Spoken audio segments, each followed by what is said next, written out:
नमस्कार बाल दोस्तों, standard 10 trigonometry useful value cos 0 1, cos 30 root 3 by 2, cos 45 1 upon root 2, cos 60 1 by 2, cos 90 0.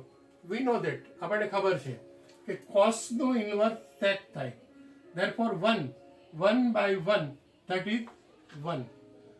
root 3 by 2 તો 2 ઉપર વયા જાય, 3 નીચે આવી જાય, 2 અંડર સ્ક્વેર રૂટ 3.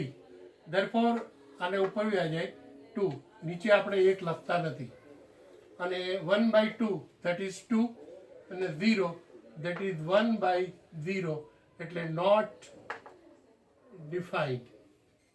બાળ મિત્રો જો ગમે તો લાઈક કરવાનું ચૂકશો નહીં. Thank you Bhaiya.